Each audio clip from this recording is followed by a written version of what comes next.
मेरे प्यारे साथियों, सबको नमस्ते। कैसे हैं आप लोग। मैं राम केवल सर आज आप लोगों को एक बहुत महत्वपूर्ण टॉपिक पढ़ाने वाला हूं, ह्यूमन आई के बारे में।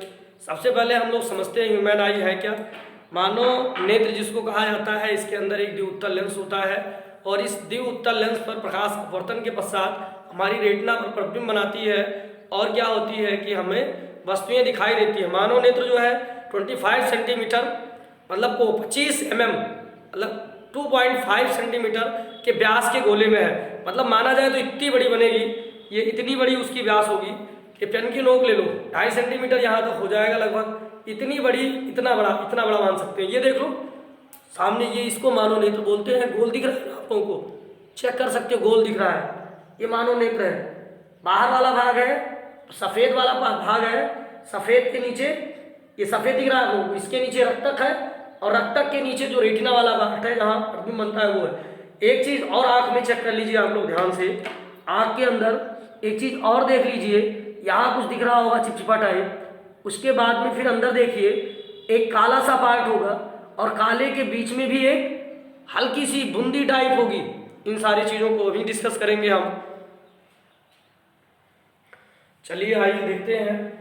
तो ये द्विउत्तल लेंस है, ये काचाभ द्रव भरा रहता है जिसका अपवर्तनांक 1.33 होता है। ये द्विउत्तल लेंस है ऐसे ह्यूमन आई में। उसके बाद में जलीय द्रव भरा होता है यहाँ से यहाँ तक। ये कार्निया बाहर वाला जो भाग है जहाँ से प्रकाश प्रवेश करता है उसको हम लोग कार्निया कहते हैं। आइरिस जो परितारिका, इसको आइरिस को परितारिका भी बोलते हैं। और जो ये पुतली है इसी सहारे पे रुकती है। पश्चिमाभी मांसपेशियां, इस पर कौन टिका रहता है, द्विउत्तल लेंस टिका रहता है। और उसके बाद में दृढ़ पटल जो बाहरी पटल होता है, जो ठोस पटल होता है जो बाहरी आघातों से हमारे आंख की रक्षा करता है, उसको हम लोग दृढ़ पटल बोलते हैं। उसके बाद में एक होता है रेटिना जहां प्रतिबिंब बनता है।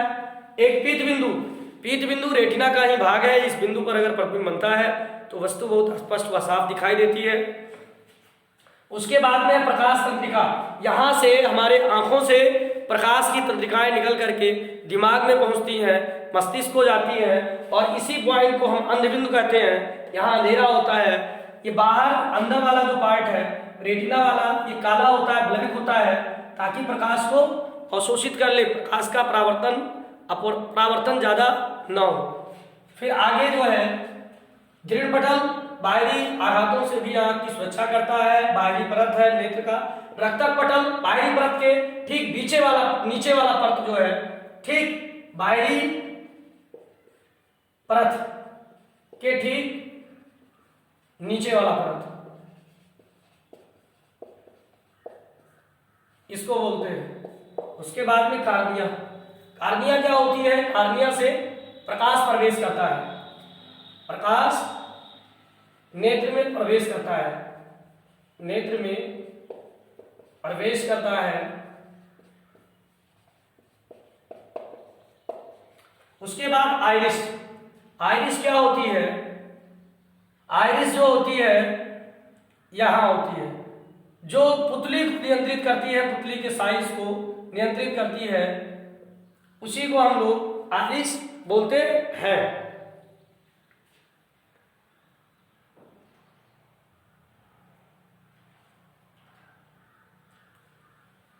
इसको हम लोग आइरिस बोलते हैं।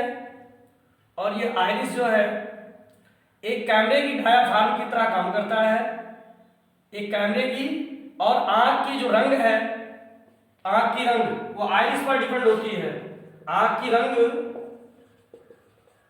आइरिस पर डिपेंड होती है, निर्भर होती है। और ये कैमरे की डायाफ्राम की भांति कार्य करता है।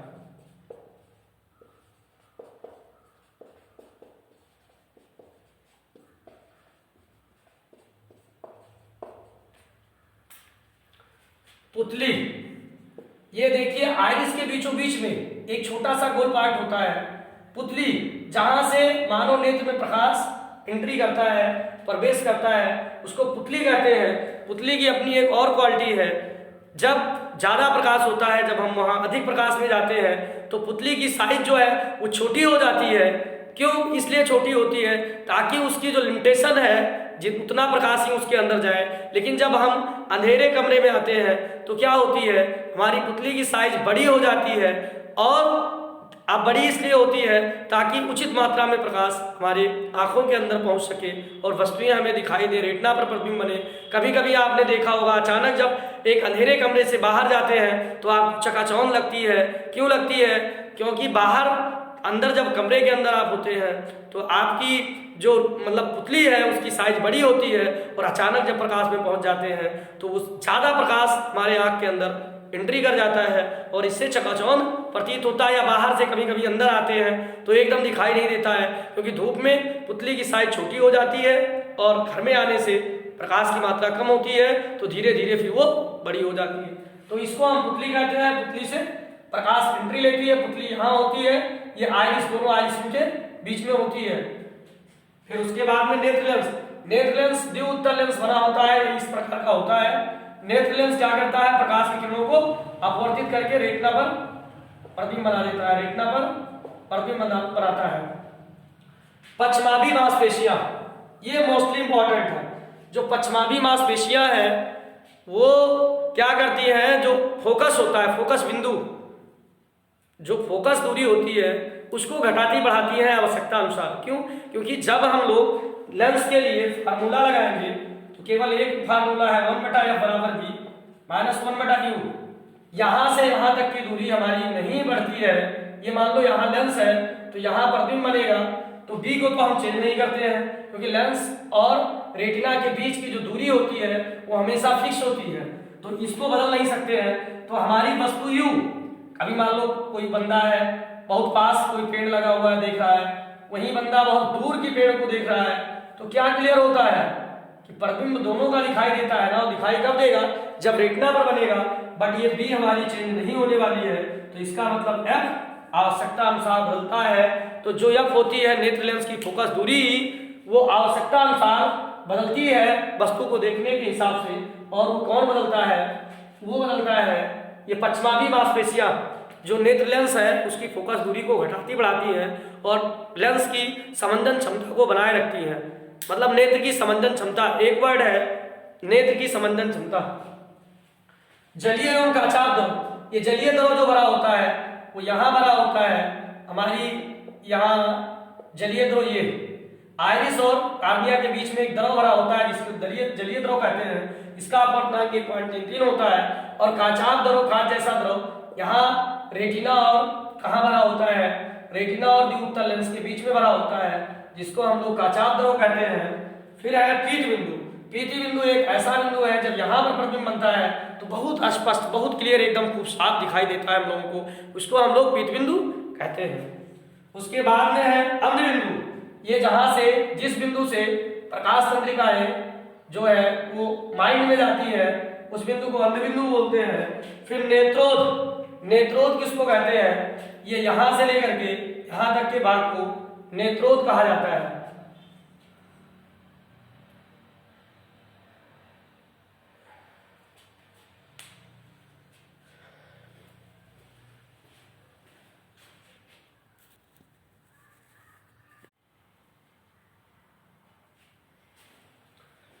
मेरे प्यारे साथियों, ये नेत्रोद क्या होता है? ये कार्निया होती है, जो कार्निया से लेंस के पास तक की दूरी, यहाँ से लेकर के यहाँ तक की दूरी को हम लोग नेत्रोद कहते हैं। चलिए आइए इससे संबंधित कुछ और चीजों को देखते हैं हम लोग।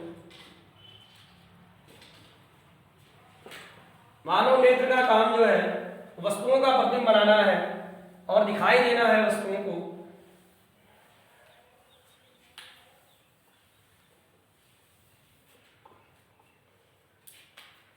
मानव नेत्र की समंजन क्षमता,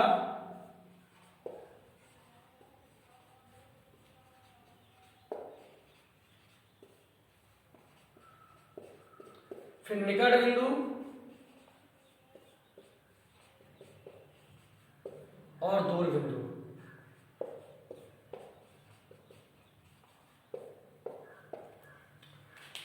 मानव नेत्र की समंजन क्षमता क्या होती है? कि चाहे वस्तु हमारे पास हो चाहे वस्तु दूर हो, लेकिन हमें वस्तु दिखाई देती है स्पष्ट। तो अब हमने क्या बताया था कि एक नेत्र लेंस होता है और क्या होती है, नेत्र लेंस होता है, ये हमारी नेत्र गोलक है और इसके बीच में नेत्र लेंस है, और नेत्र लेंस पर पड़ने के बाद प्रकाश की प्रतिबिंब बनना बता रहे हैं आप लोगों को। ये अनंत से प्रकाश की किरणें आती हैं और आने के बाद ऐसे जाती हैं, अपवर्तित होती हैं, और अपवर्तित होने के बाद ये प्रतिबिंब बना देती हैं रेटिना पर। तो भैया हमारे आंख में जो लेंस और इसके बीच की दूरी है रेटिना के बीच की, वो तो भी निश्चित रहेगी। अब हम लोग जो लेंस वाला द्विउत्तल लेंस का फार्मूला पढ़े हैं वो क्या पढ़े हैं, 1/f बराबर 1/v माइनस 1/u। तो b तो हमारी चेंज नहीं होगी, ये चेंज नहीं होगी, नहीं बदलेगी, लेकिन यह जो है फोकस बिंदु जो है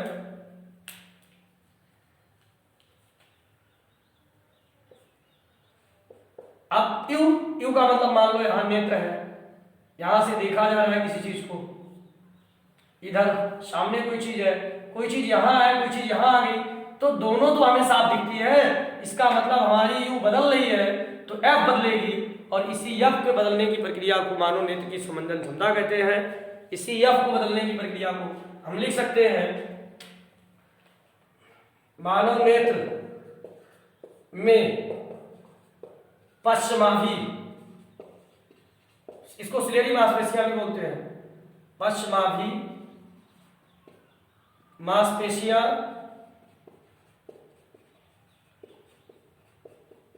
निकट व दूर की वस्तुओं को देखने के लिए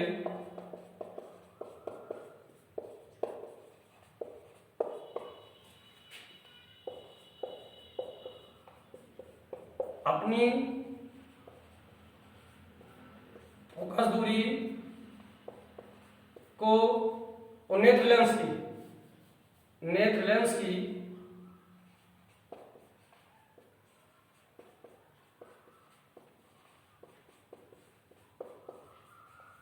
फोकस दूरी को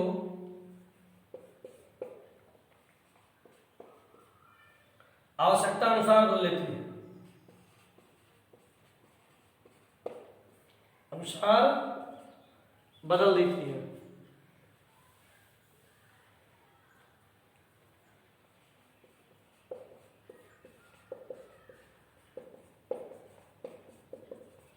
इसे मानव नेत्र की संवेदन क्षमता कहते हैं।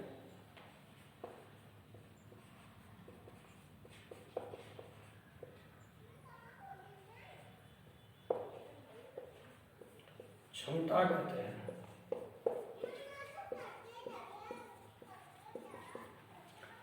निकट बिंदु क्या होती है, वह न्यूनतम दूरी जहां पर हमें कोई वस्तु स्पष्ट दिखाई दे उसको हम लोग निकट बिंदु कहते हैं। तो 25 सेंटीमीटर इसको माना जाता है